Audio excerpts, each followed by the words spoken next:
você está entrando na área de transferência da Gigahertz, 348º episódio, patrocinado pelo Tex Expander e firmou consultoria e apoiado pelos adetêncios lá em apoia.se/área de transferência e picpay.me/área de transferência. E hoje, junto de mim, em ordem de transmissão, seu Marcos Mendes, Guilherme Rambo, Bruno Casimiro, tudo bom? Olá! E aí, meus amigos? Bem-vindo de volta, Bruno Casimiro. Muito obrigado. Fiquei com saudade de você semana passada. Nós também. Mas hoje estamos aqui, né? Boa. Sem febre, firmes e fortes. Aí sim. Agora, Mendes, tô vendo que sua imagem tá, assim, meio de diferente. Você foi sonomizado?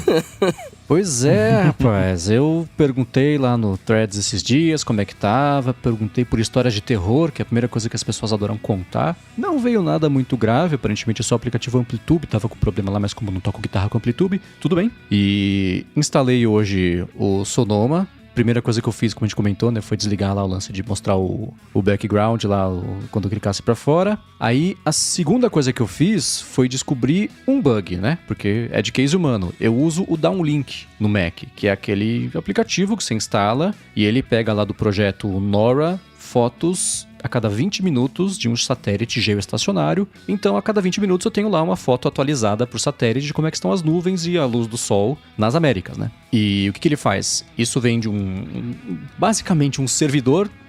Tem a NASA tá envolvida, acho que a agência europeia está envolvida, a japonesa também. E o aplicativo puxa lá do servidor essa imagem, ela é quadrada e ele configura para a imagem ser aplicada como wallpaper do Mac e com as bordas nas laterais pretas. Por algum motivo, alguma incompatibilidade, ele não tava com as laterais pretas, ele ficava com a lateral aqueles azul de macOS clássico, assim, né?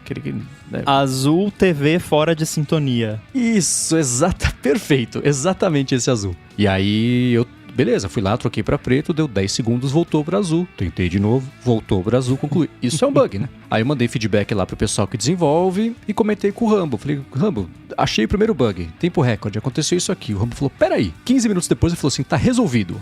Aí o Rambo fez uma coisa que ele vai explicar agora, que todo mundo vai poder baixar se quiser também e resolveu este problema. Eu cometi um erro muito comum que a gente vive comentando lá no Stack Trace, porque eu pensei, esse negócio baixa a imagem lá de um serviço lá, coloca como background e é isso, né? How hard can it be, né? Quão difícil pode ser isso? Deve dar pra fazer isso com shortcuts, porque eu tava com preguiça de abrir o Xcode. Aí na verdade o Xcode já tava aberto, eu tava com preguiça de criar outro projeto. Aí eu abri o shortcuts, como eu ando brincando bastante com shortcuts por causa de outro projeto que outra hora a gente fala, eu vi que tinha lá set wallpaper. Era uma opção e ele recebe como input uma imagem. Então eu pensei, deixa eu abrir aqui o site desse app que o Mendes está usando aí e ver se eles falam de onde que vem o satélite, né? A imagem do satélite. E aí, não é que na home do site tem um link lá, tá aqui, esse é o arquivo JSON que a gente usa, pode usar aí, é livre e tal. Olha, que legal, né? E no shortcuts lá você bota lá get contents of URL e pronto. Pega essa chave aqui, o primeiro item e noves fora e enfim. No fim das contas eu fiz um shortcut que ele vai lá, baixa esse arquivo do downlink, pega o primeiro item, que é o que o Mendes usa, mas se você quiser editar o shortcut para pegar outro item, pode editar. Aí ele baixa a imagem no tamanho full, que é uma imagem com aspect ratio 1:1, né, quadrada. Ele cria uma imagem do tamanho do seu display preta, e aí ele cola essa imagem quadrada em cima da imagem preta com padding. Olha que legal. Ajustável ainda. E aí seta isso como wallpaper, e aí você só precisa arrumar um jeito, e aí eu vou perguntar pro Mendes se ele já descobriu, um jeito de rodar esse shortcut de X em X minutos, ou quanto tempo você quiser que ele vá atualizando. Acho que ela atualiza de 15 em 15 minutos. A imagem, de fato, lá no serviço, ela não muda em menos de 15 minutos, então o intervalo mínimo seria 15 minutos. Você chegou a conseguir fazer isso ou por enquanto não? Não. Tá manual, porque eu não parei hoje também. Mas eu tenho certeza que com o Keyboard Maestro eu vou conseguir fazer... a cada 15 ou a cada 20 minutos roda esse shortcut. Porque se tem como... Isso eu tenho certeza que dá pra fazer que eu faço, né? Eu coloquei aqui um function F12, um F10 também. Ele faz coisas dentro dos shortcuts, que é pra gerar o GUID aqui dos episódios, dar o ping lá no servidor do Overcast, lá é do Apple Podcast também ou só do Overcast que a gente faz, Rambo? Só do Overcast. Só do Overcast, então é tudo com atalho de teclado. Então se tem como fazer isso no Keyboard Maestro com atalho de teclado, certamente tem como rodar também shortcut em intervalos de tempo. E eu vou fazer isso. E a vantagem, né, Rambo, que isso não tá limitado só ao Mac, né? Pois é, aí eu pensei, Shortcuts roda em iOS também. Aí eu abri o meu iPad aqui, abri o Shortcuts, rodei, e não é que funcionou também?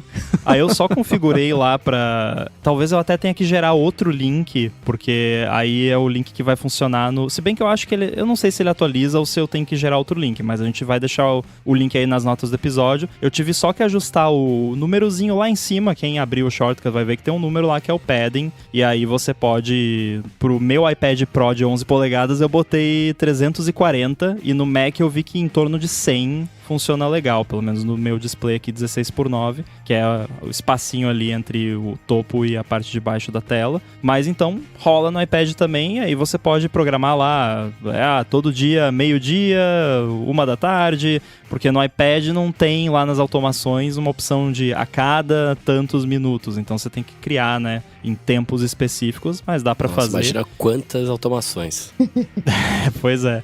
Mas fica a dica, dá pra usar aí pra quem gosta dessas coisas, e a gente vai deixar os links aí do Actions, que é um app que precisa pra rodar esse shortcut, porque não tem, pelo menos eu não achei nenhum jeito só com os shortcuts de gerar uma imagem preta para poder fazer a sobreposição depois da imagem quadrada. Mas esse app Actions, que é totalmente gratuito, tem essa ação do shortcuts de você gerar a imagem do tamanho da tela. Então tem que instalar esse app e esse shortcut, e aí é só se divertir. Follow-up em tempo real, já fiz aqui pelo Keyboard Maestro, ele atualizar. Você consegue pedir para rodar trigger periodicamente. Quando estiver logado no computador, aí você pode colocar a cada segundo, minuto ou hora, e você define. Pode definir também dias da semana e o horário, se você quiser também. E aí executa lá o shortcut. Então, tá resolvido. Maneiro. E muito obrigado, óbvio, por ter se disposto a fazer isso. Aquelas coceirinhas que sabem que dá atrás da orelha do Rambo, ele vai até o final, vai até o fundo e faz o negócio acontecer. Meu Tô feliz da vida com esse pau, shortcut. Sobre o lado B, a respeito de autismo e TDAH, que vai estar aqui na descrição do episódio, o Francisco Paiva Júnior, ele deu parabéns pelo episódio, foi extremamente esclarecedor e com informações úteis e corretas. Ele, como editor-chefe da revista Autismo desde 2010, pode afirmar com toda certeza que esse episódio vai levar conscientização a muita gente e despertar a suspeita para a investigação diagnóstica de diversas pessoas. Parabéns a todos os envolvidos. Há muitos anos, né, já gravou um episódio para o Dia Mundial de Consciência do Autismo, né, comigo, que ele é muito grato pelo espaço para colocar esse assunto em pauta. Ele sempre desconfiou que o Rambo poderia ser autista pelas características, né, que já mencionou aqui em diversos episódios do ADT, que ele é um ouvinte assíduo. E acha que vai ter mais gente com características autistas aqui no ADT, hein? Foram os faniquitos ou que será, né? Será? Mas muito obrigado, Francisco. Pô, muito legal saber uma pessoa que de fato entende muito do assunto, gostou do episódio. A gente fica extremamente feliz, porque quando a gente traz esses assuntos sempre dá um medinho de falar besteira, né? Até por isso que a gente fez questão também de trazer a Tatiana, que entende bastante. É isso aí, e pra quem não escutou, escuta, a gente orgulha muito desse episódio, tem link na descrição. Abraço, Francisco. E o Rambo falou sobre o Scratch na semana passada, o Guilherme Viana disse que o Scratch para ensinar crianças e adolescentes é maravilhoso. Ele utilizou durante alguns anos em disciplina eletiva no ensino fundamental. Vários alunos depois fizeram um ensino médio técnico em informática. Alguns começaram o ensino superior em algum curso de TI. Recomenda demais que se incentivem os filhos a brincar com o Scratch. Inclusive, já se achou que esse modelo de programação em blocos fosse mais promissor, mas parece que parou um pouco no tempo, evoluiu pouco, pelo menos nos últimos 10 anos, que foi quando ele começou a utilizar em sala de aula. É engraçado, esse Scratch eu não conhecia, ou eu acho que eu não conhecia. Quando o Rambo falou, uma tartaruguinha, não sei o que lá, eu usava um chamado Micromundos na escola, que devia ser Microworlds em inglês, né? E eu lembro da professora falando, gente, vocês vão ter... E era computador, né? Na época que eu era criança, pra ter acesso amplo, assim, era uma coisa muito nova, incipiente, aquele bando de, sei lá, 386, né? E eu lembro da professora assim, gente, tem uma tartaruguinha chamada não sei o que lá, ela engoliu um lápis, o lápis tá na barriga. Então quando ela anda, vai fazendo riscos no chão, e aí vocês vão ter que fazer contas matemáticas pra fazer formato. Eu pensando, nossa, que... Dá pra contar essa história de um jeito mais simples, né? Mas beleza, só você fazer específica. Né? A tartaruga anda 2 casinhas, né? Mas acho que foi o primeiro contato que eu tive com esse tipo de coisa e era, sei lá, né, primórdios de matemática, né? Não dá nem pra dizer que eram preparações pra fazer lógica de programação, nada assim, mas era isso, né? Você fazia lá uma continha, dava um número, você mandava ela andar aquele número e no fim da aula você tinha um desenho, era uma coisa assim. Que legal. Eu já chamaria a Lari pra tirar o lápis de dentro da tartaruga, né? Acho que seria mais apropriado. E aí não tinha aula, que beleza. Nossa, na minha escola não tinha isso, cara. A máxima de aula de computação que eu tive, a gente brincava de Carmen Sandiego, que tinha, né, o joguinho lá.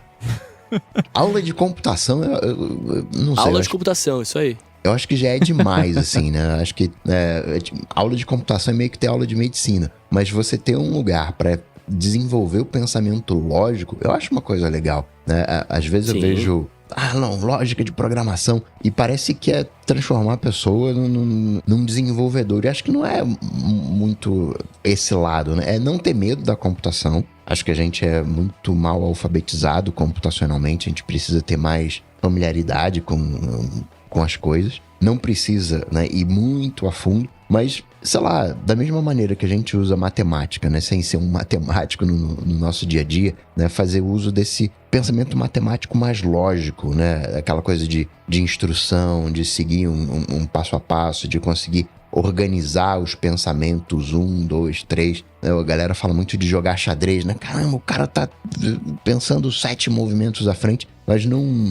Quando você tá estruturando um pensamento, quando você tá fazendo um algoritmo para resolver um problema, você vai, né?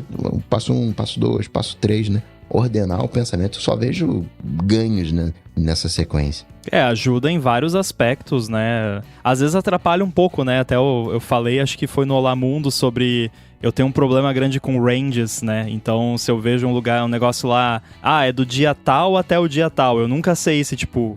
do dia 10 ao dia 15. Tá, mas e dia 15 ainda vale, né? Ou é só até a meia-noite do dia 15, né? Então, esse pensamento lógico às vezes atrapalha um pouco. Mas, no geral, é muito útil. E o Scratch, ele é a mesma pegada, como eu disse lá, do iPad Playgrounds, né? Que tem também, que provavelmente foi inspirado nisso.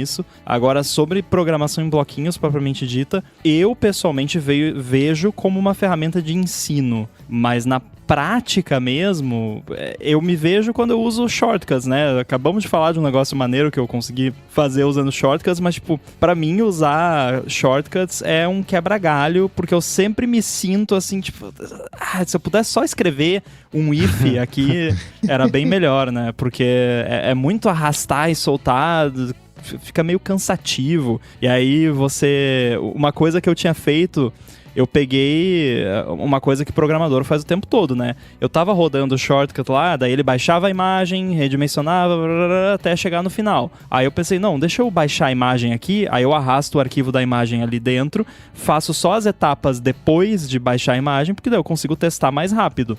Aí eu fiz toda a parte mais importante até, né, de redimensionar e preparar o wallpaper. Aí pronto, agora eu só preciso copiar isso aqui e colar no outro shortcut. Não dá pra copiar e colar bloquinhos, sendo que no código você escreve lá uma função e você corta, cola onde tem que botar e pronto, né? Então, tem certas coisas que a programação em bloquinhos, por mais bacana que seja como uma ferramenta para quem não é programador, para quem quer aprender ou para quem só quer fazer um negócio rapidinho, que foi o caso meu hoje, que foi mais rápido do que escrever código, querendo ou não, mas para mim se limita a isso. Eu não acho algo assim muito prático mesmo profissionalmente. Eu acho que o Shortcuts, ele acaba sendo pra mim, assim, né? Que é um cara que acha coisas interessantes, mas ao mesmo tempo não tem o conhecimento, né? Porque, por exemplo, você fica falando, você falou agora, fui fazer rapidinho um negócio e tal, eu abro o Shortcuts, eu consigo fazer umas coisas, mas eu demoro. Saca? Eu demoro uma cotinha aí, mas acho que é isso. Eu já demorei mais, eu não sabia que você pode, por exemplo, qualquer campo tem pra preencher alguma coisa, você pode clicar com o botão direito ou tocar e segurar e pegar lá Select Variable. E aí você pode selecionar qualquer valor de qualquer outro lugar do shortcut. Porque logo quando eu comecei a usar, eu achava que você tinha que pegar lá aquela ação Set Variable pra você ter a variável. E aí era... Putz, mó chato. Nossa, tem que ficar... Toda vez que eu quero guardar um negócio pra depois, eu tenho que colocar numa variável, porque é o pensamento de programação tradicional, que se você quer salvar um negócio, você tem que ter uma variável. E no Shortcuts ele faz isso pra você, né? Então, aos poucos de você ir usando, você vai pegando as manhas. Isso veio lá da época do Workflow ainda, quando apareceram as Magic Variables. Foi uma ainda revelação. Chama Magic Variable. Então, foi justamente por isso. Lembro que foi na época que eu tava na fúria, achando que ia dar alguma coisa, trabalhar com shortcuts no iPad, que isso ia resolver. Não resolveu. Corta a voz do narrador. Não resolveu. Mas era assim, foi bem nessa época, né? E esse lance de codar em blocos, até voltando pro Scratch, eu tava vendo aqui, ele é do MIT, da National Science Foundation, uma família também, e Lego Foundation, eles se juntaram e fizeram esse Scratch. E toda essa conversa me lembrou quando eu fui lá pro Canadá no comecinho do ano, visitar lá os sobrinhos da Lari, com ela, obviamente. Eles tinham lá um brinquedinho para iPad chamado Cosmo, que tem Z, C-O-Z-M-O. Ele é um robozinho, e ele vai brincando com uns cubos, e você no aplicativo de iPad você consegue... Tem 600 jeitos diferentes de interagir. Tem desde, tipo, jogo da memória, você vai brincando com o robozinho, e aí os cubos têm uns formatos, etc. Até o outro lado da ponta, que é programação mesmo. Você ia não só aprendendo, mas você já saber programar e fazer o robozinho interagir com o ambiente, interagir com objetos, etc. O robozinho tem uma câmera que é super legal, você consegue ver a câmera. Você vê o que ele tá vendo no aplicativo de iPad, e ele interage com os cubos que também são inteligentes, né? Eles mostram coisas. É um brinquedo super legal, deve ser super caro aqui. Mas chama Cosmo, C-O-Z-M-O. Pra quem mora fora e talvez eu queira trazer pra cá, vale dar mais piadinha. Natal tá chegando, fica a dica, né? Eu vou deixar aqui na descrição pra quem quiser ver como é que é. Que legal, você falou isso, me lembrou do 2XL. 2XL, saudoso. Saudoso 2XL. Suas fitas cassete. Eu achava muito legal o 2XL, cara. O fato de você apertar o botão e ele rebobinar pra algum ponto, eu achava isso animal, velho. Sim, verdade. 2XL, muito bem lembrado. Não, e eu usei o 2XL na minha adolescência porque eu punha as fitas do meu Walkman nele. E ele reproduzia, né? Então o meu 2XL foi um som uma época, assim, no meu quarto. Foi seu boombox. Sobre o papo das fotos ultra processadas do iPhone, o Arthur de Vigir, né, toda vez que ouve a gente falando sobre isso, né, das fotos da câmera do iPhone, ele imagina uma solução para o problema de muita edição automática similar ao que é o modo retrato, um botão para você conseguir visualizar a foto sem a edição e com as edições, né, sendo com as edições o padrão. O que a gente acha dessa solução? Eu visualizei isso como se fosse aquele ajuste quando você já tirou a foto, você vai nos ajustes e tem aquela varinha mágica que dá na foto, assim, deixa mais saturada, arruma os níveis, isso, né? Faz dá embonitada na foto automática. Eu fico imaginando uma coisa assim também. O problema disso é que você tirar todos os efeitos... Tem muita coisa útil que o iPhone vai fazendo com o sistema, né? O sistema vem fazendo, né? O problema é que passou do limite, tá no nível 12, assim, quando era pra ser de 0 a 3, né? Então, desligar tudo, eu acho que acaba dando mais trabalho até, mesmo pra quem sabe o que tá fazendo, porque trabalhão, você tira todas as fotos em RAW, basicamente, aí vai editando, mexendo em uma por uma, né? É aquele equilíbrio que eu comentei na semana passada entre, tirar uma foto rapidinha do meu prato pra mandar pra Lari, do documento, versus tô viajando, ó esse pôr do sol, coisa mais linda, quero tirar foto e que ele saia o que eu tô vendo e não o que o iPhone acha que eu quero. Então, ligar ou desligar totalmente, poderia ser um slider, talvez, aí funciona, né? Eu gosto vai disso. Desligando algumas coisas, né? Sei lá, o Sweater Meliorator, o HDR super insano, isso aí poderia até funcionar. Mas um ligar ou desligar, eu acho que a gente cairia no mesmo problema, só que ao contrário. Você tira a foto, tá tudo meio cinza, né? Foto em RAW, eu vou deixar aqui, por exemplo, na descrição um link pra quem quiser ver uma foto quando ela é tirada em RAW versus ela tratada e editada. Ela é quase preto e branco quando é tirada mesmo em RAW, sem nenhum tipo de tratamento, de equilíbrio, de saturação, de níveis, de etc. Então eu consigo entender, você tá vendendo cada geração nova para 80 milhões de pessoas que você não quer dar esse trabalho para elas. Elas não querem ter esse trabalho. A gente gosta de um outro tipo de minúcia ali de tratamento fotográfico. Então eu entendo, guardadas as devidas proporções, a Apple tá certa de fazer tudo isso. Mas seria bom para quem não quiser passar por isso, ter um jeito mais fácil de fazer isso do que baixar um Halide, por exemplo, e aprender a usar. A gente até vai falar sobre isso mais pra frente aqui, mas olhando para o corpo de usuários, tá certo. Mas para o X% que não quer ter isso, poderia ter uma solução, qualquer coisa. Inclusive isso, desliga tudo, deixa que eu faço, eu resolvo. A foto do boleto vai ficar ruim? Vai. Mas dá pra ver o código de barra, tá resolvido também. Poderia ser uma solução, né?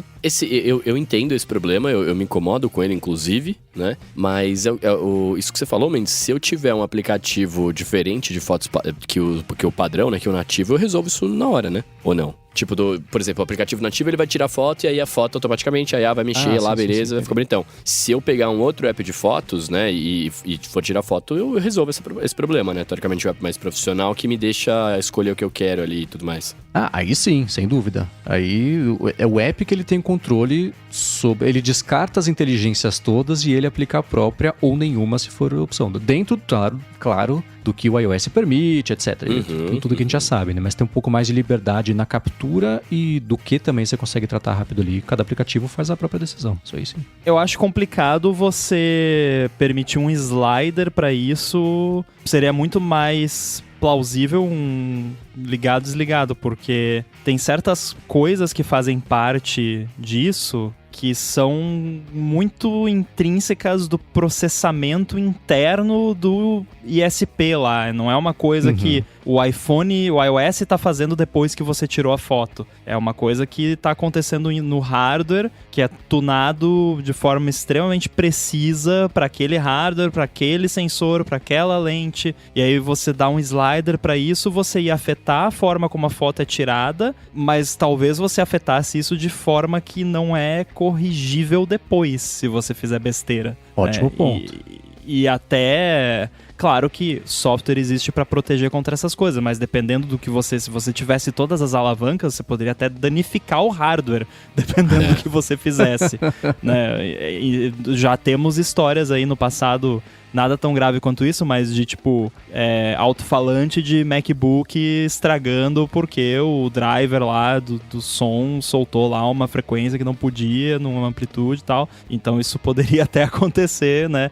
Então a moral da história é que é muito mais complicado do que parece, porque não é como se o iPhone estivesse aplicando um filtro de Instagram depois que ele tira a foto. Tem todo um processamento integrado que está acontecendo antes mesmo de você tirar a foto. E aí como que você vai especificar como você quer se você não tirou a foto ainda para você saber como você quer? E não é uma coisa que você consegue ajustar rapidinho ali em tempo real para ir vendo, não, assim tá melhor, assim tá pior. Não é tipo um white balance ou um foco, essas coisas que foram feitas para serem ajustadas on the go, assim, né, no momento. Então, embora a ideia pareça interessante, tecnicamente eu não acho que rolaria.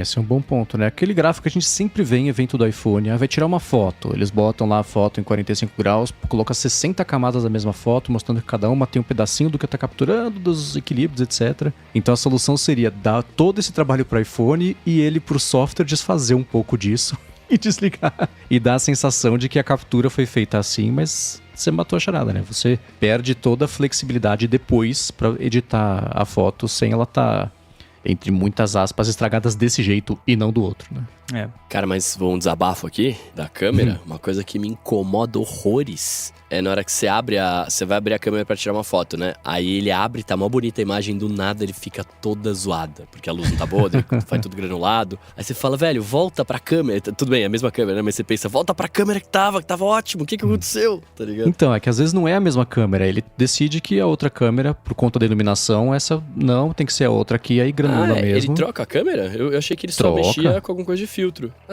Então a minha solução pra ficar melhor aplicativo é eu poder voltar pra câmera que eu quiser, a hora que eu quiser. Aplicativo de terceiros. Sim. Mas eu não posso ser nativo. E o Arthur de Vigir tá acompanhando a gravação ao vivo aqui. Ele falou que tinha imaginado isso depois da foto tirada mesmo. E aí volta então a ideia do slider. Ou de você ter os botões desligando coisas específicas, né? De melhoração. Melhoração é ótimo, né? Melhora de Mas textura, é que tá o problema. Como que você vai alterar depois da foto tirada se é uma coisa que acontece antes da foto ser tirada, né? Esse que é aí o mesmo trabalho de uma edição num Photoshop, né? Dá meio na mesma, no fim das contas. Pra você tirar as coisas que acontecem antes da foto ser tirada, existe o RAW. Mas as pessoas não querem RAW. Então, não tem solução. É problema do ovo e da galinha, né? Tipo, tira o processamento. Não, mas daí é RAW. Não, mas eu não quero RAW, eu quero sem processamento. Mas sem processamento é RAW. Não, mas não é RAW, é RAW-ish, né? É quase RAW. RAW-ish. Tipo RAW. Tipo RAW. Salsicha tipo RAW. Ah, não. Deixa eu falar um negócio que pode ser de repente um follow-up tempo real. E se for uma coisa que se eu descobrir só agora, a gente pode cortar pra não passar tanta vergonha. Vocês sabiam que dá pra escolher a câmera no nativo? Ou eu tô muito louco? Se você pegar na câmera e abrir o zoom uma vez lá, e você clicar em cima dele mais de uma vez, ele troca pra 28mm, 35mm e 24. Isso é só nos iPhones da linha 15. Isso é uma novidade do seu iPhone novo. Olha! Meu problema está resolvido, meus amigos. Na verdade, isso é um recurso... Eu acho até que é só dos 15 Pro, porque é um recurso que eles colocaram para você poder customizar qual é a sua lente considerada, entre aspas, 1x. Né? Então, se você gosta ali de uma distância focal específica, você na configura. Verdade, é um crop, não? Um padrão. É tipo um crop, só que é aquele crop no sensor. Não é um crop na foto, é um crop no próprio sensor. É um pouco diferente de você cropar a foto depois, mas para todos os fins dá na mesma, no fim das contas. Porque a Apple vende como se fossem 7 lentes que ela tem, mas só tem ali 3 buraquinhos, então não são 7 lentes, né? São crops desses 3. São 7 distâncias focais, né? Sim. É como se você tivesse uma lente zoom, né? Porque na prática dá na mesma. Né? Fotógrafos que estão me ouvindo vão me bater. Mas assim, estamos falando de fotografia com um smartphone. Dá na mesma. Você diminuir o tamanho do sensor ou você aumentar a distância focal da lente, opticamente é a mesma coisa. Claro que uma lente com menos um vai ter mais elementos, menos elementos, a luz vai... Tá, beleza. Mas assim, pro iPhone dá na mesma. Então o que a Apple faz é isso. Você quer, em vez de 24, você quer 35? Então a gente diminui um pouquinho, né? Diminui, entre aspas, o tamanho do sensor. Na prática você tem, entre aspas, outra lente, né? Mas não é outra lente, porque só tem 3 buracos, como mencionou o Coca. Viu que fácil? Simples. E semana passada, né, a gente teve a pergunta do Pedro Alves sobre aplicativos úteis, feios e bonitos e inúteis. O Douglas Santana, né, falou que para ele um aplicativo que é muito feio, mas que ele gosta bastante, é o Genius Puzzles. É uma variedade de jogo de lógica que ele sempre joga um pouquinho. Ele acredita que é o aplicativo mais antigo que ele usa, tirando os nativos, Bruno. Né? E acredita que você vai gostar, Mendes, né? Que, né, vai deixar o link aqui nas notas do episódio, mas falou para você experimentar, né, que tem alguns jogos dentro desse aplicativo, né, que vai gerar diversos faniquitos. Eu não conhecia, aliás, um parênteses. Eu falei, bacana, né? Ele tinha mandado o link, mas eu tava com o e-mail dele aberto no Mac, eu peguei o iPhone e digitei lá na App Store, Genius Puzzle. Esse é o nome do aplicativo. Ele não é nem o primeiro, nem o segundo, nem o terceiro, quarto, quinto, sexto, sétimo, oitavo, nono. Ele é o 10º, primeiro, segundo, terceiro. Mudou. Tá lá pra baixo o resultado, era pra ele ter aparecido muito mais pra cima. Nem consegui achar ele aqui pesquisando, mas clicando depois no link que ele mandou e abrindo, ele tem a cara pré-iOS 7, né? Dá pra ver mesmo. Assim, a última atualização dele já tem mais de 2 anos e as versões dele, a versão 1 saiu já a 5, então ele saiu no finalzinho ali da era de que aplicativos ainda existiam no esquema de iOS 17, deve ter começado a ser feito muito antes, mas é exatamente o tipo de app que eu adoro. Tem um monte de joguinho, de quebra-cabeça, de sudoku, de conecte as coisas, eu já baixei e vai entrar no meu rodízio diário aqui junto com as cruzadinhas do New York Times, que tem Wordle também,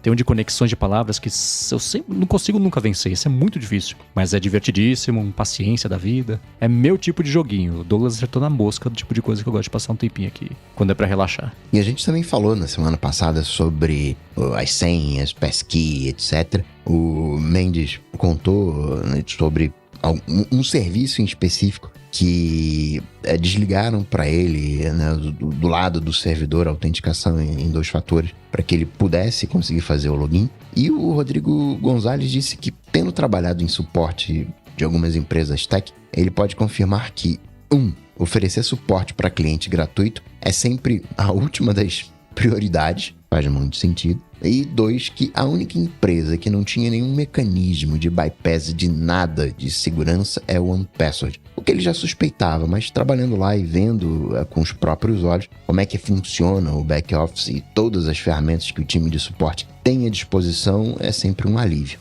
Todas as outras empresas que ele já trabalhou tinham algum tipo de volta de você conseguir dar para resolver o problema, né, de perda de login ou coisas do tipo. Não são todos os clientes que conseguem dar essa volta, né, porque não é todo lugar, não é que tem isso de uma maneira fácil, acessível, mas alguma forma existe se acontecer alguma catástrofe. Tá aí. Aliás, um abraço pro Rodrigo, saudade dele, e mais um ponto positivo pro OnePassword, né? Como se não faltassem aqui. Tem mais um. Abraço pro Rodrigo. Acredito totalmente no que ele tá falando. Só vou dizer uma coisa. Sempre desconfia. Por quê? Se realmente o OnePassword ele fosse seguro do jeito que, né, tá se colocando aqui, todo mundo ia colocar suas informações lá no cofre e elas seriam invioláveis. E eu tenho as minhas suspeitas disso, né? Porque existem proteções jurídicas e uma série de coisas que, se alguém for lá bater na porta, talvez consiga, talvez não consiga. Ah, mas é criptografia ponta a ponta. Sim, mas desconfie, né? Eu ainda não ouvi nenhum caso da justiça chegar e falar assim, ó, a gente precisa acabar com o OnePassword porque ele tá protegendo os criminosos, tá?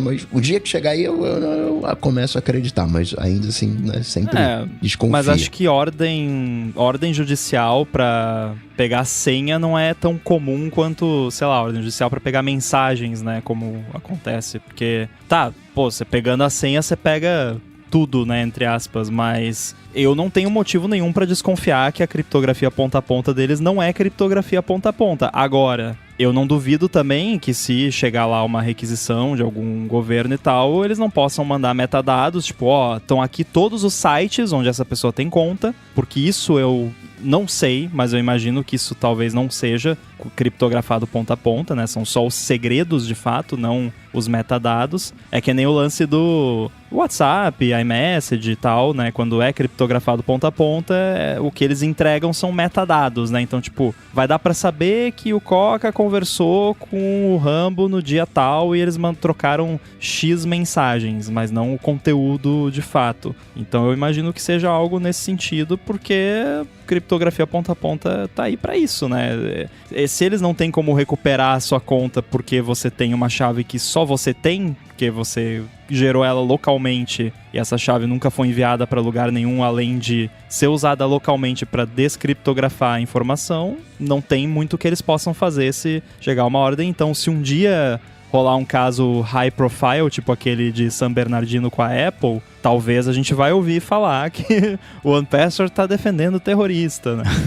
Eu acho que a questão é a escala aí, né? Uma coisa é quantas pessoas usam o iPhone, outra coisa é quantas pessoas usam o OnePassword, especialmente porque o OnePassword sempre foi percebido como caro, tem 600 alternativas de graça, o que é um tiro no pé. A gente já falou 600 vezes aqui, alô LastPass, né? Mas ainda assim, eu tô vendo aqui os termos de privacidade do OnePassword, eles falam, a gente vai cumprir as leis dos territórios, né, e fornecer dados criptografados para agências de investigação, quando isso for requisitado de forma legal, e se for permitido, a gente vai notificar você que a gente recebeu esse pedido e se a gente cumpriu ou não. Então, existe essa previsão disso na questão legal ali do OnePassword, mas fala sobre dados criptografados. Você quer? Você não vai fazer nada com isso, mas então pode ser... Tem um cara que eu confiava que era o Linus, né? E recentemente foi descoberta uma falha, né, no Linux. E era uma falha já reportada antiga, que toma cuidado com isso aqui pode dar ruim, a galera pode explorar isso aqui. O Linus, ele deu um migué, não, isso não vai acontecer, não dá, e ficou aquela falha. E aí reportaram essa falha lá e descobriram, e o Linus, de novo, ele minimizou. E tem uma palestra do Linus, onde ele fala que ele uma vez encontrou um cara do governo. E na minha expectativa, o Linus, quando encontrasse um cara do governo, ia mandar o cara, vai pastar. E na palestra ele dá a entender que ele conversou com o cara, né? E aí você pode, né, traçar, né, criar as suas conspirações. Qual é o meu ponto aqui? Eu não acredito que vão pro OnePassword pedir as senhas, porque é mais fácil, né, entrar em contato com o site. E dá o que você tem do cara. Criptografia ponta a ponta funciona? Funciona. Mas você pode ter criptografia ponta a ponta com chaves viciadas, que em vez de você levar 300 milhões de anos, você consegue quebrar em 3 meses. Não estou dizendo que esse é o caso do OnePassword, mas, né, desconfiança é sempre bom.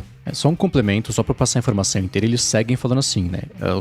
Eles falam de secure data, permanece criptografado com chaves que a gente não tem, então tudo que a gente consegue entregar em casos assim é os seus dados de forma criptografada, mas tem mesmo esses asteriscos que você disse, mas lendo isso eu não fico menos tranquilo do que eu estava antes.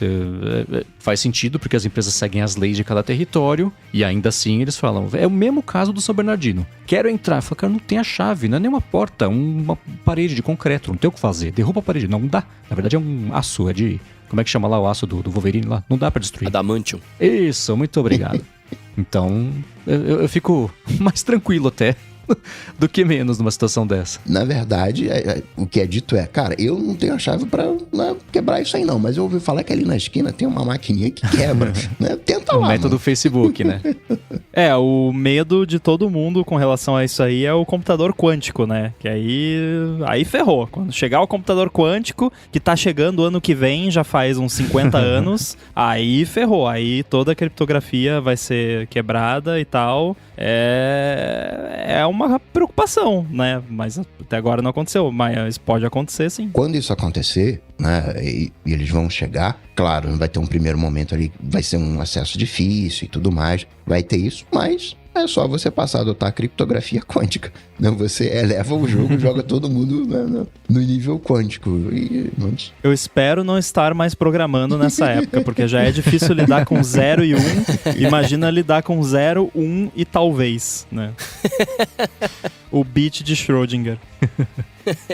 E Dublin Prado comprou uma licença de OnePassword em 2012, né, e quando migraram para assinatura, migrou também. Pensou em usar o recurso nativo do iOS, né, quando lançaram, mas o fato do OnePassword ter outras coisas, como licenças, cartões, passaporte, fez com que mantesse tudo centralizado, né, e essa é uma grande vantagem do OnePassword, né, vai além das senhas, juntando, né, o fato dele nunca ter falhado ou estar envolvido em vazamentos, né, mantém o serviço contratado. Isso eu lembro quando começou, eles apareceram como um dos primeiros grandes players aí desse mercado de senhas seguras, antes até de macOS, de iOS, do Android ter esse tipo de suporte, né? Então o lance do OnePassword era um conceito muito novo, né? De você só ter que lembrar de uma senha e ele armazenar tudo, né? Se até hoje a gente acaba explicando como ele funciona repetidas vezes aqui, imagina, sei lá, 10 anos, né? Então, quando ele apareceu, beleza, aí começaram a aparecer outros, eles começaram a se diferenciar com isso. Cartão, né? Passaporte, principalmente, essas coisas todas. Aí veio o lance do Watchtower, que também, se vazar, etc. Aí o Have Been Pwned meio que neutralizou isso, porque é basicamente uma coisa gratuita que faz a mesma coisa. Mas eles foram, né, se cobrindo aí de diversos lados para ficar cada vez mais úteis e não ser um cofre de senhas, mas um cofre de tudo que é cofrável. Né? E no meio do caminho, é o que a gente comentou, né? Os sistemas passaram a dar suporte a isso, por isso que eu hoje tenho coisa dividida nos dois, o que, uma hora é um tipo de problema que eu espero que se resolva sozinho, como eu comentei na semana passada. Um dia vai aparecer uma migração segura, eu faço e pronto. Só vou ter que escolher se eu deixo em um ou se eu deixo em outro. Vocês viram que a Netflix está testando o preço das mensalidades?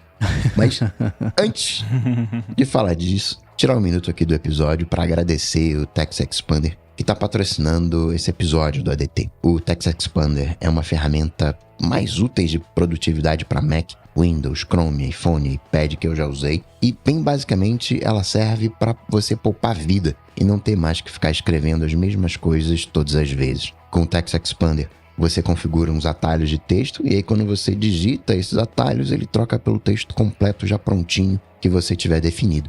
Então no e-mail, por exemplo, que você tem um texto meio pronto, que você tem que mandar ou responder com frequência, você já pode criar o texto de resposta e configurar lá um atalho para ele no Text Expander. E aí é só você digitar esse atalho que ele cola já o texto pronto, incluindo formatação, negrito, itálico, link, cor, tudo certinho como você configurar. Dá inclusive também para você prever alguns campos customizáveis, tipo o nome da pessoa para quem você está mandando a mensagem, e aí então é ativar o atalho, preencher o nome da pessoa e pronto. Ele já joga lá o texto prontinho sem você ter que ficar copiando, colando, ou pior ainda, escrevendo toda vez. Uma coisa bem poderosa do Text Expander é que além do plano individual, ele dá suporte também para planos empresariais. E aí com isso dá para equipes inteiras terem acesso às versões mais atualizadas de cada texto, cada atalho, tudo automático e com foco total em colaboração. Então, para conhecer melhor o Text Expander e ainda garantir 20% de desconto na hora de assinar o plano individual, faz o seguinte, acessa o link textexpander.com/ADT. Com esse link, você além de economizar tempo usando o Text Expander, você vai economizar dinheiro também e ainda por cima ajudar aqui o podcast. Então, mais uma vez, acessa lá textexpander.com/ADT. Tem link aqui na descrição também. Muito obrigado ao Text Expander pelo patrocínio do ADT e pelo apoio a toda Gigahertz. Valeu! Pois bem, Netflix está testando ali os preços, né? Empurra um pouquinho para lá, empurra um pouquinho para cá. E vou confessar a vocês que isso me incomoda de tal maneira, porque existe inflação. E a partir do momento que existe inflação, os preços vão subir. Só que em tecnologia, a inflação é o contrário. Em tecnologia, com o passar do tempo, as coisas vão ficando mais baratas, né? Hoje, se você pega, sei lá, 1 tera, tá custando, sei lá, né, $5, $6, $7. E numa escala não infinita de tempo, né, esse vai ser o preço de 1 peta. O peta vai estar custando $5. E eu sinto que a galera vai aumentando as coisas, né?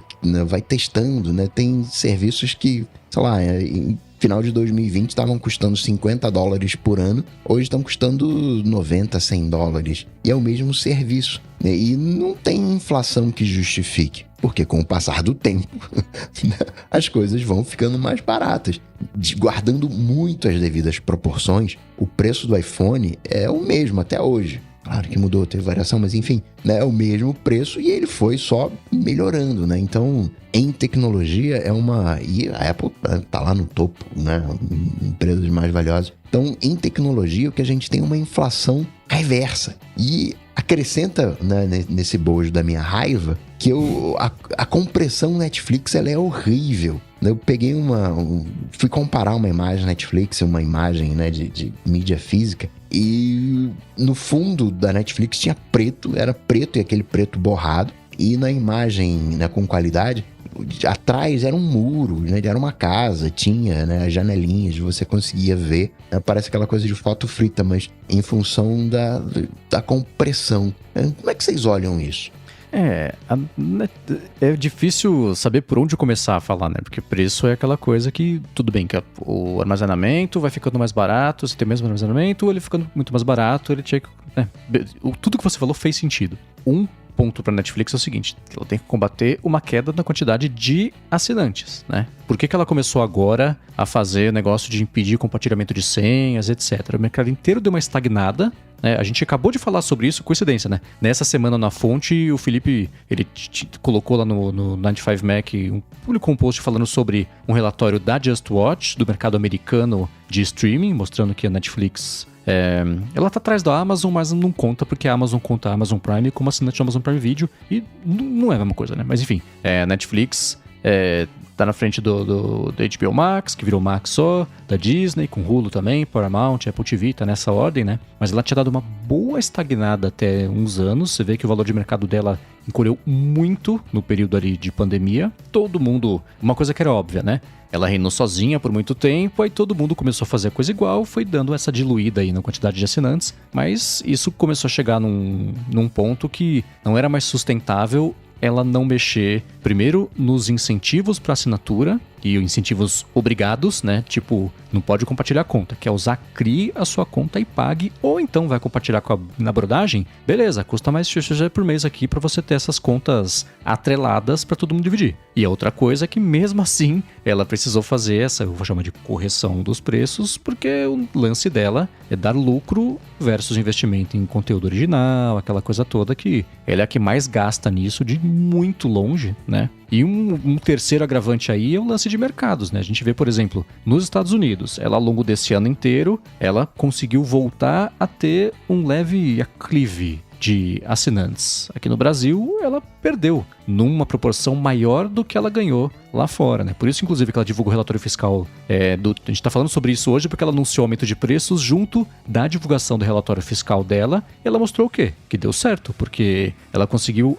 Ela ficou exatamente assim, cravou o faturamento que era esperado pela galera lá de Wall Street, ultrapassou, superou a expectativa de assinantes que ela ia conseguir, que ela ia conquistar nesse período, e isso é resultado justamente dela ter dado essa apertada aí na coleira do lance de compartilhamento de senhas, e já tinha aumentado o preço em alguns países, vai aumentar de novo, então ela tá vendo até onde vai, mas streaming... É terrível isso, mas vai ficar cada vez mais caro, porque todo mundo vai passar pelo mesmo problema que está passando agora, né? Então a gente vê streaming não só de vídeo, Spotify, mesma coisa. Vamos começar a bloquear. Compartilhamento familiar é para quem mora na casa. Cada X tempo, vou começar a verificar se você tá lá ou não, porque aí vai começar a bloquear a conta. É a mesma coisa. E aumentando, né? O Spotify vai lançar o áudio. É um nome criativinho para um plano premium, lossless também. Então, tá todo mundo meio nessa sinuca de bico. Assim, a Netflix, quando ela só chegou primeiro, ela tá passando primeiro por isso. Mas todo mundo vai acabar passando. Esse lance das contas divididas, né? Eu acho tanta sacanagem. É ruim falar sacanagem, porque aí vai falar sacanagem você dividir a conta, né? E tal. Mas então, cara, já que você quer que eu pague a mais pra usar contas, pra emprestar minha conta pra um brother, não fica aumentando o meu valor todo mês. Todo mês não, né? Mas toda hora, né? Porque, cara, querendo ou não, né? Você tá aumentando uma parada, me cobrando mais caro, e ao mesmo tempo me cobrando mais caro pra compartilhar uma conta. Enfim, né? Tem toda essa pira. Faz um ou outro, né? Sabe que eu compartilho, então me cobra mais caro direto, ou faz o adendo e não aumenta o meu valor. Mas eu acho que o que você falou, Mendes, agora, que todo mundo vai passar por isso, eu acho lá atrás do ADT a gente tinha falado, né? Antes de ter vários streamings, quando só tinha, acho que Netflix e mais um ou dois, não vou lembrar todos agora, a gente tinha comentado, né? Que, putz, vai ver que a gente vai parar de ter TV por assinatura e vai assinar vários streamings diferentes e aí vai pagar a mesma coisa da TV e tal.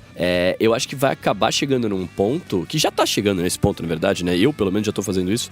Você vai assinar o que você for ver na hora, naquele momento. Né? A galera não vai ficar vendo, não vai assinar todos os streamings e aí lançou todas as séries da ver ao mesmo tempo, né? Você vai talvez ter um de estimação lá que você gosta mais, 1, 2, e o resto você vai assinando conforme tem a coisa que você queira ver, né? Isso pra Spotify, isso pra todos os outros serviços, né? Porque senão, cara, vai chegar uma hora que fica de fato inviável você ter todos os streamings, né? Porque todo mundo vai cobrar, sei lá, 30, 40, 50 dólares, né? No nosso caso, no Brasil é pra 100 reais, imagina? Então, sei lá, né? E é isso que vai acontecer. A gente já faz um tempo tem esse lance de assinatura meio... não à la carte, mas ainda assim, né? Estreou, sei lá, Sex Education na Netflix. Beleza, né? Assina, assiste tudo, depois você cancela e aí vai assinar o Disney pra ver o Ahsoka, aí você cancela e volta a assinar Apple TV Plus pra ver a temporada nova do For All Mankind. Por isso que os streamings voltaram a fazer o lance de você fazer a série estrear semanal, ao invés de colocar tudo de uma vez ali, né? Fazia sentido quando a Netflix estava investindo nisso no comecinho, né? House of Cards, Stranger Things, né? Que era no fim de semana, pá, assistam tudo. E aí não se sustenta porque agora o lance é você segurar a assinatura. Por isso que tem esses descontos e sempre promoção para assinatura sempre anual, porque aí você impede justamente esse movimento. E do lado dos streamings, o que a gente vai começar a ver acontecer cada vez mais é o que você vê no Mercado Livre, por exemplo. Assina aqui, aí você ganha o Paramount, o Disney e não sei o que lá. Os pacotes de novo. Volta ao modelo de TV a cabo, só que com TV por streaming E porque se você for assinar hoje os principais, já sai mais caro que uma TV a cabo. Uma TV a cabo básica, mas ainda assim a comparação se mantém. Então já chegamos nesse problema que a gente falou que há 5 anos que ele ia chegar. E tá piorando, porque tá aumentando o preço. Então a gente vai começar a ver, primeiro, os streamings grandes comprarem os pequenos, né? HBO, Warner, é uma zona Discovery, tá uma confusão isso aí. Vende, não vende, junta, separa, daqui a pouco junta de novo, aí um serviço satélite começa a fazer parte do pacote, a CNN vai com não sei o que lá, HBO vai ter notícia da CNN, tá uma zona. Mas esse tipo de consolidaçãozinha que a gente vai comer, zinha não, né? Zona que a gente vai ver cada vez mais aí nesse mercado. Mas você vê a própria Disney, né? Isso a gente comentou na fonte na segunda-feira. A Disney tá em queda livre desde o começo do ano, e não só desde o começo do ano, tanto a parte de ações quanto a parte de streaming, porque mesmo tendo esse bando de franquia, deu uma saturada, né? Você ter uma série nova da Marvel todo mês, pra justificar a assinatura, e a qualidade vai pro ralo, né? Uma série nova de Star Wars todo mês, né? Fala, putz, tá, até quem gosta muito dá uma... Fala, putz, depois eu assisto, beleza. E aí vai acumulando, aí você para de ver valor, você cancela, a hora que aparecer um negócio novo, você assina. Então fica essa dinâmica mesmo, né? E todo mundo disputando o nosso bolso limitadíssimo e o bolso cada vez mais limitado pra piorar a situação. Então... a Netflix está fazendo um jogo bem arriscado de aumentar nos Estados Unidos o preço para 20...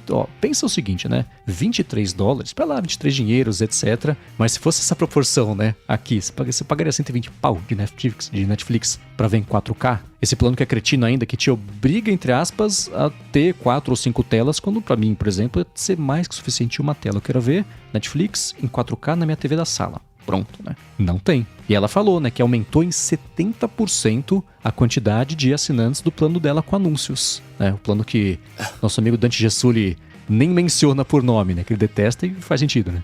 Não falou quantos são, né? Mas aumentou 70%. Isso vai comer. E os outros streamings falam, nossa, é verdade? Pô, chama lá o Zé da TI, como é que faz aí pra colocar anúncio? Vamos lá, né? E pronto, vai começar a colocar também. Porque tá dando certo pra Netflix, né? De novo, a gente tá vendo os spoilers na Netflix do que vai ser o padrão de mercado aí pra todo tipo de streaming no intervalo não tão distante aí de tempo. Mas isso é meio óbvio e meio desleal, na verdade, né? Porque você aumenta o preço lá em cima de um plano bom e joga um plano com anúncio muito barato embaixo, né? É óbvio que você vai aumentar, porque as pessoas não têm a verba pra bancar, né? Uhum. E não é tão barato o plano barato, né? Isso é tipo iPhone, o iPhone barato, não é? Exato. Pra Netflix, no final das contas, ela tá vendo o tanto que ela tá arrecadando. Se eu tiver ganhando mais dinheiro agora, né, com esse aumento, com as mudanças que eu fiz do que antes, pra ela tá bom.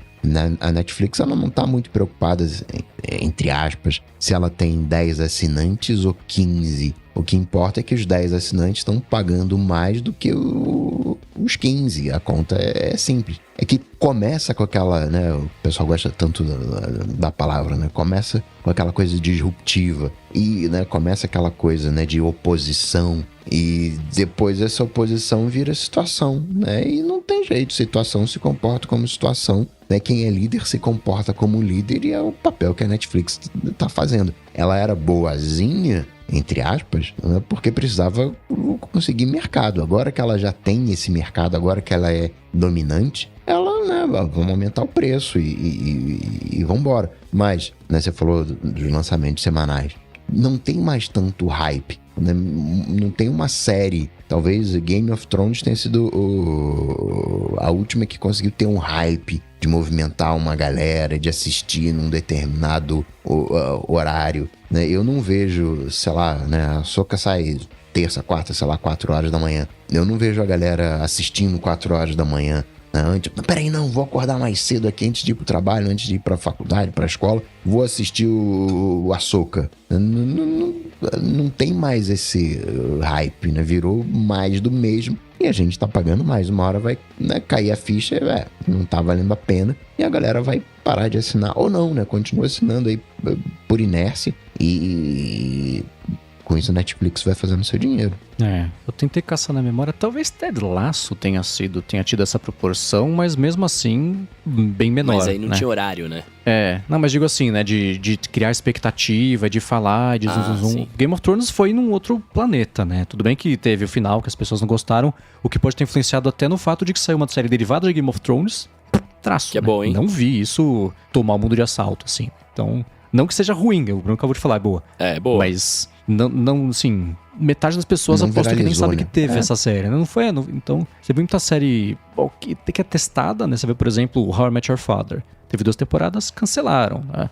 Eu falei do The Bad Batch de Star Wars, lá do Disney Plus. Primeira temporada incrível, segunda uma porcaria, a terceira também vai ser a última. E beleza. As séries foram feitas antes, e esse foi um assunto que a gente comentou aqui uma vez, né? Que parece que os streamings inventam série pra te fazer assinar. E não que são bons conteúdos que merecem uma assinatura. Tem tanta coisa ruim saindo por aí, né? E no Star Wars mesmo, quando já era da Disney há muito tempo, né? Todo mundo falou, vai ser uma franquia cheia de coisa. Mas eram séries muito boas. Rebels é uma série muito boa. O Clone Wars, que durou, sei lá, 7, 8 temporadas, é uma série muito boa também. Os filmes intermediários ali, entre os principais também, alguns são melhores que o Solo, é bem ruimzinho, mas o Rogue One, muito bom. Mas acho que esse foi o começo dessa época de eu vou investir num conteúdo pra fazer as pessoas assinarem minha plataforma. Não porque é um conteúdo incrível, mas porque vai conquistar umas assinaturas. Se não der certo, cancela, né? Aquela série da Netflix, como é que chamava uma? Que era super alternativa, que era do pessoal do Matrix. Sense8? Ah, não. Sense8, exatamente, que tinha Sense8? uma das atrizes do Lost, que era o maior sucesso, ela foi muito cancelada. boa essa série. Né? Então, é difícil chegar num... Porque tem uma coisa que o Coca comentou, né? Isso você faz o valor, vê quantas pessoas vão assinar, isso é fácil. O maior segredo do mundo é esse, né? O quanto eu vou baixar meu preço pra justificar que mais pessoas vão comprar, pra que lá no final mais pessoas ainda tenham comprado. É difícil fazer essa conta. E aumentar é a mesma coisa. Eu vou aumentar... Se eu aumentar $1, vou perder X assinantes. Se eu aumentar $3, eu vou perder assinantes na mesma proporção ou vai ser menos? Ou talvez seja até um pouco mais, só que são $3, justifica, então é muito difícil achar esse equilíbrio, uma coisa que a Apple sempre fez muito bem. Mas o lance dela é esse, né? O Jesus Nel fala, como é que é o preço da Apple? Você pensa aqui que tiver custar um produto, multiplica por 2 e arredonda pra cima. E... ela sabe que as pessoas vão pagar mesmo assim. E a Netflix aumentando... Esse $23 é o preço do plano, que é o 4K, que eu nem sei quanto que é aqui, né? Eles vão aumentar os outros preços também de algumas outras assinaturas. Isso não só os Estados Unidos, Reino Unido também. E tá sendo curioso ver os americanos reclamarem de preço, que sempre foi o contrário, né? Todo mundo... As coisas são baratas nos Estados Unidos e no resto do mundo é caro pra até ajudar a subsidiar. Nos Estados Unidos, que sempre foi o maior mercado. Agora lá também tá apertando... Meu Deus, iPhone custa $1.200. Meu Deus, Netflix custa 23 por mês. Pô, 23 tava ótimo. Bem-vindos ao terceiro mundo. Exatamente, né? Eu poderia continuar falando, mas eu não vou. Agora vocês falem um pouquinho.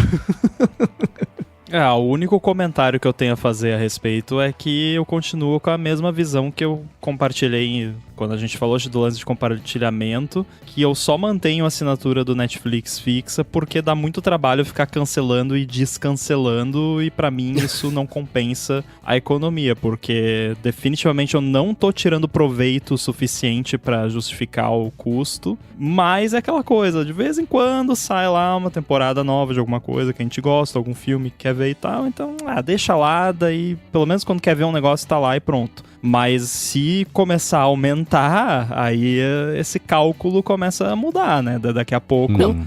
Quer saber? Deleta essa porcaria aí. Quando sair Stranger Things, a gente assina, assiste e desassina, e é isso. Mas o Ramo, quantos streamings você assina normalmente? Você assina o Netflix mais um monte ou só, tipo, 1, 2? Me pergunta quantos que eu não assino. Quantos que...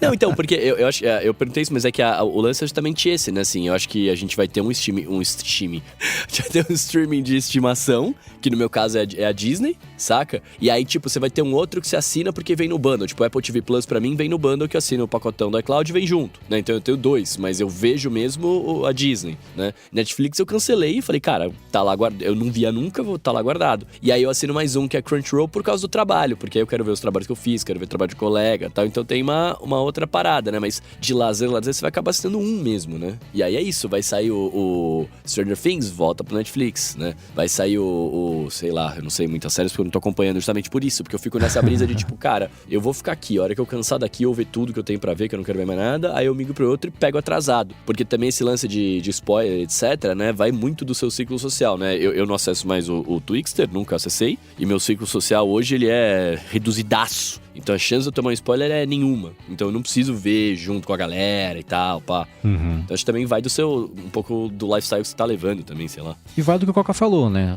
Os spoilers não têm o mesmo tamanho que eles tinham numa época de Game of Thrones, Exato. numa época de Lost. É tudo menos relevante, não sei definir. Não, eu arrisco dizer que com a quantidade de conteúdo que você tem gerado hoje em dia, às vezes você precisa de um spoiler pra ter vontade de assistir alguma coisa, né? Porque assim, não, mas é verdade, cara, tem tanta coisa que se você não me contar um negócio absurdo que tá acontecendo, por que eu vou assistir a tua série sendo que eu tenho mais 98 pra ver que eu não vi ainda? Né? Que me interessariam mais, né? Então assim, às vezes ele acaba entrando nesse contexto, assim, né? Sei lá. E vai chegar num ponto que esse preço, né, vai valer a pena pegar uma lancha, alugar uma lancha, ir lá assaltar um navio e pegar o conteúdo. Eu não tenho essa referência. Assaltar um navio, pirataria.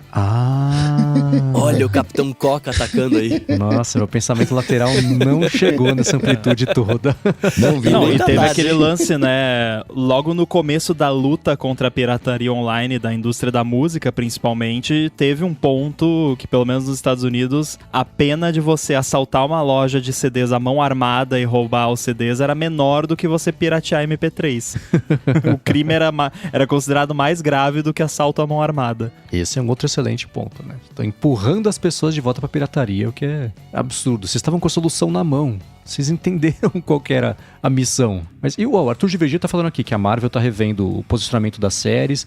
Já se fala até de cancelamento de algumas séries que foram prometidas. Eu acho que teve a Warner gravou um filme, algum de super-herói também. Gravou, tava pronto pra estrear. Falaram, putz, quer saber? Cancela o lançamento, a gente coloca como prejuízo e consegue um desconto do fiscal aqui e beleza. Acho que foi o primeiro grande caso disso aí que rolou no último ano, sei lá, e vários teve outros. Teve um lance não foi no Planet Money que eles falaram sobre isso? É que tipo, pô, mas por que já tá tudo pronto, né?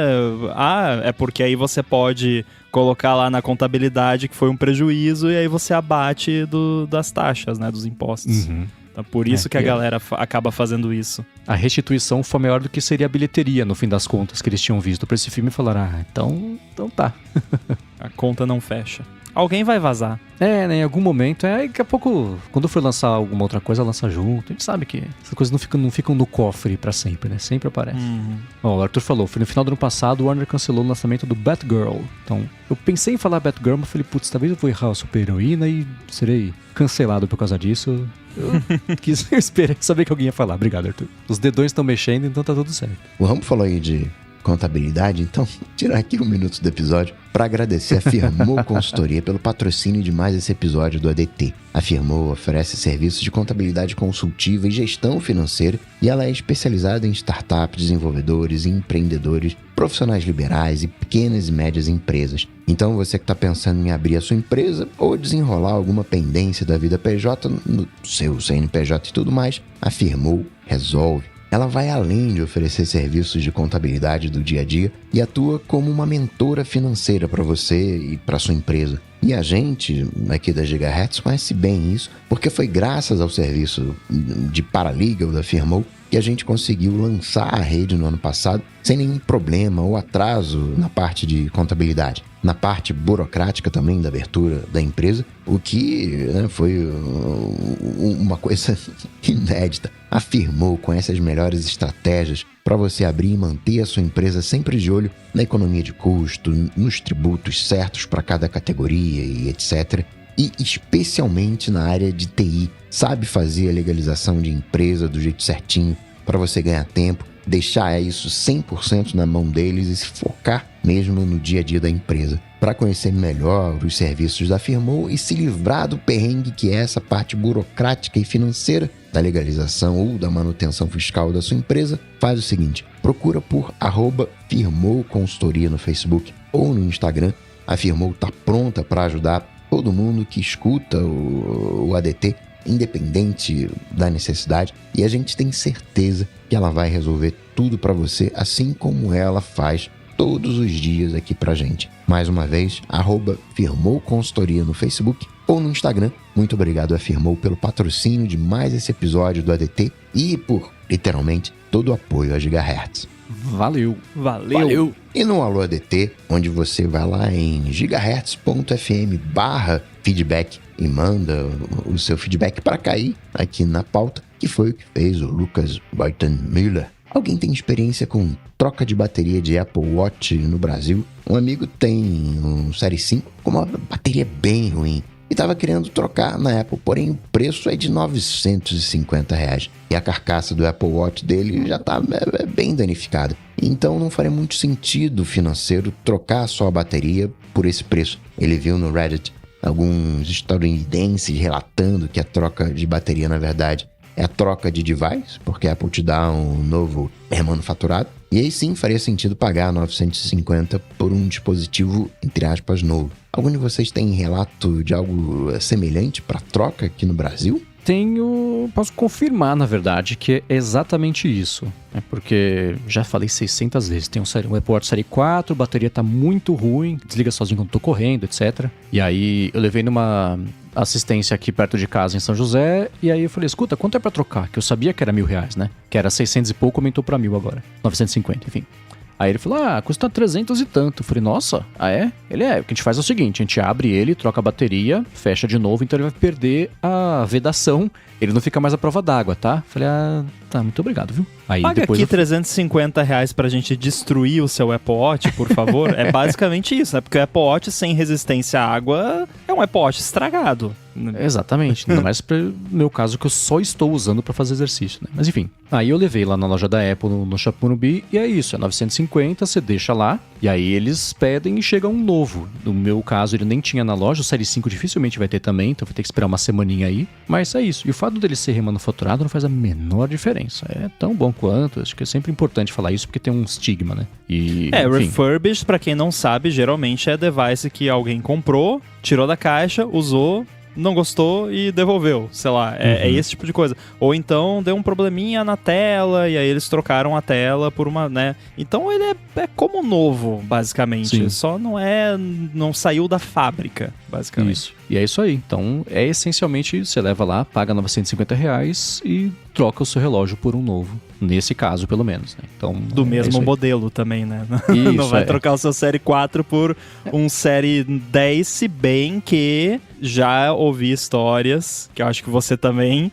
exatamente, de pessoas que levaram lá, putz, olha só que poxa, que pena, né? A gente não tem o, sei lá, Série 4 aqui pra te trocar, mas tem o Série 5, Série 6, toma esse aqui então, e aí você meio que ganha um upgrade. Ganha não porque você pagou, né? Mas enfim, a expectativa é que vai ser trocado pelo mesmo modelo, mas às vezes se eles não têm, eles te trocam por um melhor. É isso aí. Isso é tipo ganhar upgrade de classe executiva, né? Tipo, você chega lá achando que vai ganhar um Série 4 e... toma esse Série 6 aqui, é só o que a gente tem, desculpa. Dessa vez passa. E o Jonathan Silva acabou de comprar um iPhone 15 Pro Max e ele queria conseguir tirar mais proveito da câmera dele. Parece que os aplicativos, né, que eu já citou como Halide, conseguem fazer coisas que o nativo não faz, mas sempre que testa um aplicativo de câmera, inclusive o Halide, né, que ele assinou há um tempo, ele fica muito perdido e acaba deixando de usar a mágica Apple. Tem alguma dica, né, para um desenvolvedor aspirante a virar um bom fotógrafo de iPhone, onde aprender mais sobre isso, né, como explorar melhor o Halide? Até abri o Halide aqui pra ver como é que eu deixo ele no configuração padrão, não sei se dá pra ver mais ou menos aqui, né? Mas eu deixo ele nessa configuração onde ele fica com o Pro Plus, que é a configuração lá em cima, tem um botãozinho amarelo que você vai tocando, ele vai trocando. Aí tem uma que é Pro Plus, que aí é tipo, ele faz a foto no Pro RAW, que tem um pouquinho de mágica, mas não toda a mágica, mas ele também grava uma foto normal, né? Não 100% processada, mas não RAW, caso você queira só pegar a foto e compartilhar. Mas o que eu recomendo é o que eu faço, porque assim, embora eu já trabalhei com vídeo e foto e tal, conheço e tal, eu não tenho saco pra ficar fazendo foco manual e ajuste de brilho e coisa manualmente. Eu uso o Halide todo no automático, troco só a lente, deixo esse Pro Plus ali, tiro a foto como se estivesse usando a câmera nativa do iPhone, e aí depois que você tirou a foto, você usa um app onde você consegue pegar essa foto RAW e processar ela, revelar, né, digamos assim. E eu uso o Darkroom, né, é perfeito para isso, e aí você abre no próprio Halide, se você abre a foto já tem um botãozinho que ele vai pro Darkroom, e geralmente se você não tá com muita paciência para ficar mexendo, você pega um dos presets dele e a sua foto vai ficar bacana. E muito provavelmente melhor do que a foto do câmera nativo. Então, a dica que eu daria era começar por aí. Pega o Halide, você já tem, pega o Darkroom, aí você tira a foto no Halide com tudo no automático, só ajusta ali o enquadramento e tal, manda pro Darkroom, usa os presets dele, e aí aos pouquinhos você vai fuçando ali, você vai ver que quando você tem a foto em RAW no Darkroom, tem muito mais ajustes do que quando é a foto em JPEG ou RIC, né? Parece um soluço, RIC.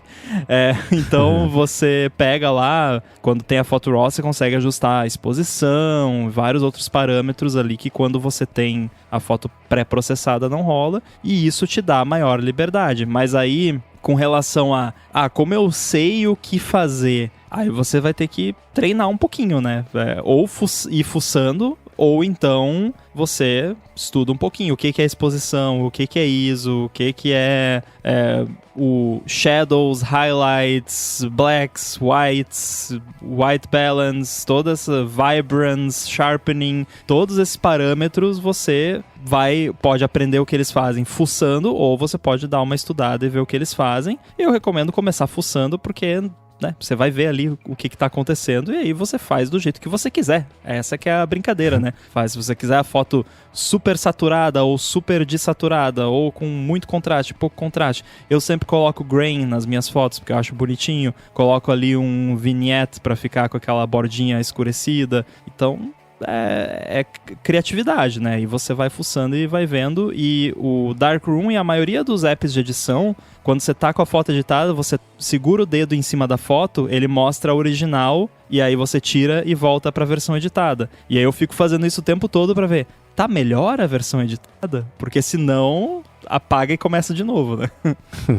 E o ruim é quando a gente tá mexendo tanto que a gente perde a referência já do que é bonito, o que é feio, se tá melhorando, se tá depois, né? Você deixa, dorme e volta amanhã. Mas é isso, a dica que eu ia dar é fuça. O que esse botão faz? Ajuste, tá em 50%, deixa em 100%, vai para 0%. Volta para 100%, vai para 0%. Que aí você vai conseguindo entender quais são as diferenças que cada coisa faz, cada filtro faz, cada segmento de ajuste faz. E eu acho o Halide um pouco difícil mesmo de mexer. Ele é para você acostumar não só com tudo que ele faz, mas o jeito certo de você chegar no resultado que você quer, que é o mais próximo da realidade. Volta toda a discussão do começo do episódio, né? Dos últimos anos. Mas ainda assim tem uma curva de aprendizagem. Você pode, sei lá, deve ter muito tutorial no YouTube. Dá pra ir e vai fuçando. Pega um domingão que está de bobeira, sai pra tirar foto. E você vai achando os jeitos de pouquinho em pouquinho não só interagir com a interface, mas configurar ela do jeito que fica mais confortável pra você, pra fazer as fotos que você quer. Mas eu entendo bem essa dúvida do Jonathan, que é assim, tá, baixei esse app super poderoso de foto. E agora? Onde que eu tô? Exato. Onde que eu vou? O que eu faço? É bizarro porque ele é super poderoso, mas você abre ele de cara, ele não é cheio de botões e coisas. Mas pra mim o principal do Halide é me permitir tirar a foto o mais crua possível, pra depois eu ter a criatividade de mexer nela e liberdade pra poder ajustar todos os parâmetros que eu quiser. Não é de, tipo, já tirar a foto no Halide de uma forma muito maluca lá que vai ficar perfeita, né? Até porque isso é meio que impossível. Mas eu brinquei, né, do lance de que eu sempre uso tudo no automático, que eu não gosto de ficar fazendo foco e tal. Mas uma das coisas que eu adoro do Halide é que se eu quiser desligar o foco automático e usar foco manual, eu posso. Porque o foco automático do iOS às vezes me deixa maluco. Eu quero tirar uma foto de um negócio que tá aqui e por algum motivo ele fica focando no negócio que tá super perto ou que tá lá longe. Aí, sei lá, às vezes eu quero, sei lá, tem uma janela e aí tá chovendo, tem aquelas gotículas de água bonita e tal, eu quero focar nas gotinhas de água. Com o Halide você consegue, com a câmera do iOS esquece, impossível. Agora com o Halide você vai lá, aperta no Azinho ali, ele vai mudar pro manual, você vai arrastando até achar o foco. E ele tem até aqueles recursos de focus picking, que ele dá tipo um highlight onde tá em foco, em verde, assim, pra ficar bem óbvio. Então, à medida que você vai pegando essas manhas, você vai ver que você consegue tirar fotos que antes você não conseguia. Eu tenho uma foto lá nos primórdios do meu feed do Instagram, tô tentando achar, que até agora eu não consegui achar, que é de uma janela cheia de gotinhas d'água, e onde eu morava antes estava bem de frente para um prédio, e pelas gotinhas d'água, se eu olhasse de perto, dava pra eu ver o prédio de ponta cabeça. Falei, putz, essa vai ser uma foto muito legal de tirar. Foi quase impossível, eu passei mais de 1 hora tentando tirar essa foto, porque era isso, né? O foco da... A hora que você ia tirar a foto, o iPhone falou, nossa, tá meio... Não é isso, acho que é o prédio, né? E pá, focava no prédio. Foi muito difícil, com muitas tentativas. Aí deu pra chegar nessa foto, mas deu um trabalhão. Teria sido muito mais fácil com o Relight. Acabei de fazer uma foto aqui das gotículas de vinho na taça. Daqui Olha! Funciona ainda. Foto é uma coisa muito analógica, né? É um processo entender o analógico, né? Porque o digital, ele tenta reproduzir aquelas coisas. Não é que não foi digitalizado, eu não sei, mas é difícil mesmo, né? É complicado esse conjunto de termos. Tem horas que é melhor deixar a Apple fazer a mágica dela. O Givago, ele tem um MacBook Air de 2017 que comprou no fim de 2019. Ele rodou a função de integridade de disco do Kaspersky. E o diagnóstico foi que a integridade da sua unidade de disco não é ideal. E aí ele pergunta se é confiável. Aí tem lá um status de disco 0%. E sim, isso é confiável, né? Tem aquele Smart, né? Smart, que é um acrônimo que fica monitorando a saúde de disco. Isso sim é confiável. Eu não sei se as informações do sistema puxam isso, mas tem um carinha que é o DriveGX. Eles mostram o tempo de vida útil de SSD, né? Que tem um limite de gravações. E um Mac aí de 5 anos vai ter, sei lá, uns 20% gasto mais ou menos, só para dar ordem de grandeza. E isso significa que vai durar uns 50 anos o Mac. Então, via de regra, não é algo que você tenha que se preocupar. Mas se o Kaspersky fez a leitura direitinho lá de Smart e tal, e tá apontando falha, né? É a mesma coisa, né? Aparece uma mensagem lá no painel do carro, uma luz amarela. Você não vai ignorar, né? Você, deixa eu ver o que é essa linha, essa luz amarela. Pelo menos fazer um backup, né, o quanto antes, e torcer para não falhar durante o backup, né? Vai fazer a leitura aí e dá problema, mas faz um backup e, né? Enfim, como é que vocês lidariam com essa mensagem? Eu perguntaria pra você. Exatamente. Eu sou aqueles que eu vivo falando para as pessoas não ficarem olhando esses números, né? Tipo, saúde de bateria e tal, porque isso é o tipo de coisa que só te gera preocupação muitas vezes à toa. Agora, SSD do Mac e o status dele tá 0%, quer dizer, de 100% tá em 0%, não me parece uma boa coisa, né? Uma coisa você tá ali, saúde de bateria, é 100%, aí você tá com 89%. Caiu 11%? Caiu 11%. É bastante? É bastante. Precisa se preocupar? Não. Tipo, daqui 2 anos você troca de bateria, na pior das hipóteses. Agora, SSD 0% de saúde, faz um backup e vê aí, né? Porque realmente... Agora, eu sempre fico também com o pé atrás com essas coisas de... Se eu fizesse um software desses, eu nunca ia reportar 0%. Eu ia reportar 1%, no mínimo. Porque isso também tem mó cara de, tipo... não conseguiu ler o valor e o default é 0 e aí tá mostrando essa informação, né? Porque tem muita linguagem de programação que não tem o conceito de optional, né? Oi, Swift, né? Então, tipo, sei lá, num C, C++, Objective-C, qualquer linguagem que esse Kaspersky é implementado, se o valor não veio, de repente veio 0 e ele tá falando que é 0 e não é 0. Vai saber, né? De repente o pininho lá queimou e né, não tá conseguindo fazer a leitura. Pode ser também, pode ser. Queimou o fusível, né? Mas, né, melhor pecar pelo excesso de precaução nesses casos, né? Estamos falando dos seus dados, então dá uma verificada nisso aí. E por fim, o Ricardo Beltramin, né, quer saber do Rambo. Você tem cara que teria um servidor próprio para gerenciamento de senha. Você já pensou nisso? Depois que ele, né, fez o meu treinamento hackeando Raspberry Pi, ele montou um servidor com o Raspberry Pi. abandonou o OnePassword, tem diversos serviços rodando no Raspberry Pi, inclusive o Bitwarden, né? O acesso ele faz fora da rede da casa dele, né? Ele consegue acessar remotamente, estando fora de casa com o WireGuard e o Pre-Shared Key, né? Tanto ele quanto a esposa dele, a família toda, o que é muito seguro, faz backup local e na AWS, tudo roda automaticamente, nunca teve problema nenhum e sente uma imensa liberdade. Por que você não olha para esse lado, Ramo? Olha, é muito legal tudo isso, mas eu não tenho tempo pra ficar fazendo esse tipo de coisa e nem coragem, porque olha, meus parabéns, porque pra mim, assim, você fazer um setup como esse é tipo você usar um gerenciador de senhas grátis, né? Tudo bem que no caso tem a criptografia e tudo mais, mas esse é o tipo de coisa que eu quero ter alguém pra reclamar se alguma coisa der errado, né? E nesse caso, quando você faz um setup desses, você vai reclamar pra você mesmo, né? Não tem pra quem reclamar, né? Então, tudo bem que você pode ter um negócio rodando por anos e tal e nunca vai dar problema e tal, mas e quando der, né? E aí eu sempre fico pensando, putz, eu vou estar ali num final de semana, sem camisa, de short, pronto pra ir pra piscina. Ah, deixa eu só entrar aqui no negócio aqui, pagar um negócio aí. Putz, caiu o servidor do negócio, deu pau, não sei o que, aí pronto, foi o final de semana inteiro debugando, recuperando backup.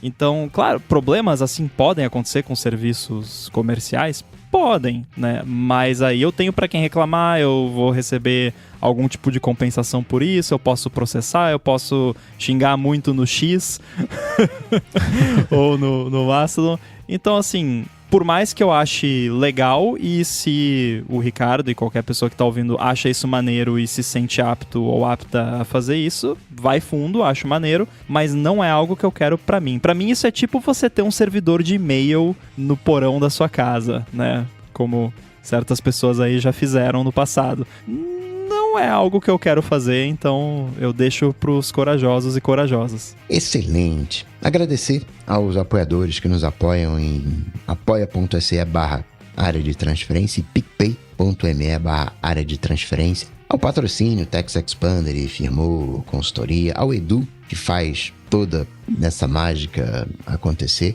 aos microfonados aqui que participaram desse episódio. Como faz para falar com os senhores? MVC Mendes nas redes todas, exceto aquela. Eu apresento aqui o A Fonte e a Área de Trabalho de segunda e de quarta-feira. Também o Hipsters Fora de Controle para a Lura toda sexta-feira. E escrevo todo sábado pro Mac Magazine. Maravilha, eu sou @Bruno_Casemiro lá no Instagram e no Threads e no TikTok mais próximo de você. E é isso, cola lá que a gente troca ideia. Eu sou o Guilherme Rambo2 no Instagram e Threads mais próximo de você, como disse o Bruno, e estou também lá no mastodon.social, @inside. Para falar comigo, vocês sabem, só ir lá no Google, bater Coca-Tech ou no Instagram, no @coca.tech. Tudo dito e posto. A gente volta semana que vem. Tchau, tchau. Valeu. Valeu.